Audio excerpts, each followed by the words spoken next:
Joining me now is epidemiologist and former member of the White House Domestic Policy Council, Katy Talento. So, Katy, we hear over and over again that this crisis that we're facing right now is an unprecedented one. It's a word that we've probably all heard tirelessly over the past couple of weeks.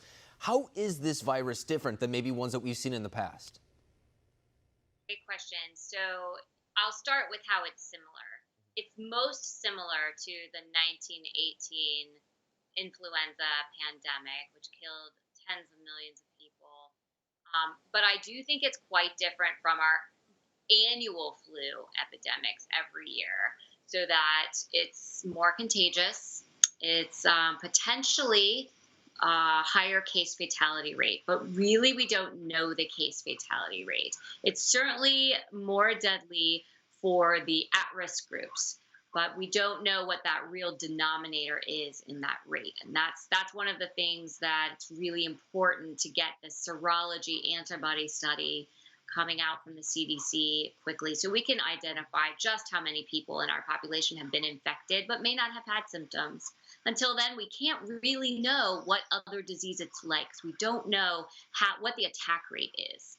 And I think one thing that alarmed a lot of people early on was how contagious this virus was. We saw how many people were getting it. In fact, every person that it was infected, I think the initial number was saying that it was something that would infect 3 other people and an exponential rate of growth going from there. And now we see models, to your point about mortality rates, showing that maybe less people are going to die as a result of this virus than were initially anticipated. A lot of people attributing that to the strict social distancing measures that we took, which we haven't seen before. Once again, to use the word unprecedented. Is that in line with what we're seeing from the models, that maybe that's why we're seeing the underreported numbers? Right. So I think there are a few reasons why our initial models were more off than our current models. First of all, there was just less data, and that data was from places that aren't us. They're not as similar to the United States. Primarily, the initial models that were all being run, especially out of the UK, but even here in the United States, those models were using Chinese data from Wuhan. And then they started feeding Italian data in and some other European countries. Now they're feeding all the United States data in. As Dr. Fauci likes to say, data trumps modeling every time. So as we get real data, our projections get more accurate. But I don't want to rule out the fact that our social distancing has been aggressive in many locations and has contributed, I think, quite a bit to the better results we're seeing now than we otherwise would have seen. And a lot of people, to that testament of that idea, would compare New York to California, saying that California was a couple days ahead of New York in implementing social distancing measures, whereas New York was a couple days behind. And now we see that New York is a hotspot of coronavirus, whereas in California, we're not seeing hospitals being overrun or the numbers drastically climbing the same way. But a lot of people on the other side of that argument would say that that is maybe a testament to herd immunity. The idea that maybe coronavirus was in California longer, that maybe people were already exposed to it and therefore developed an immunity. Do you think that there's some truth to that argument as well?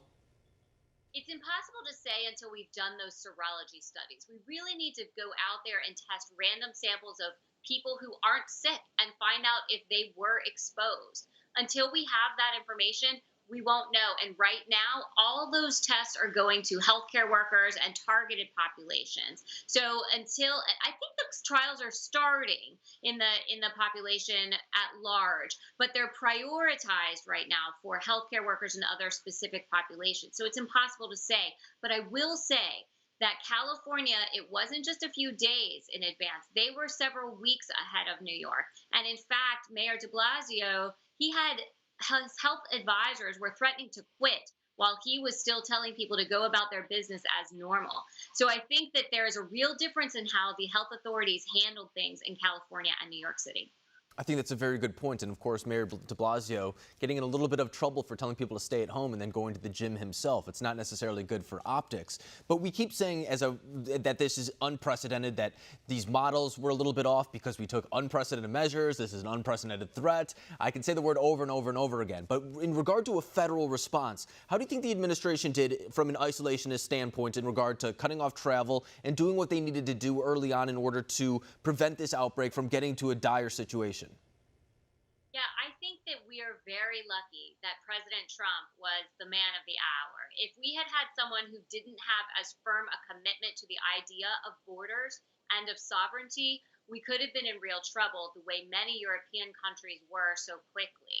And I think that the fact that our outbreak didn't start as early as, say, Italy's or some of the other European countries really helped us get critical time that we needed to prepare and to start coordinating. It sometimes seems as if we have our own imperfections in our coordination and federal response process. But imagine if we'd had the same outbreak we have today 3 weeks ago. If it were as bad if we were peaking 3 weeks ago, that would have been horrible. And so I think that the president was really prescient, and it helps that he already had primed the public for these types of border related discussions.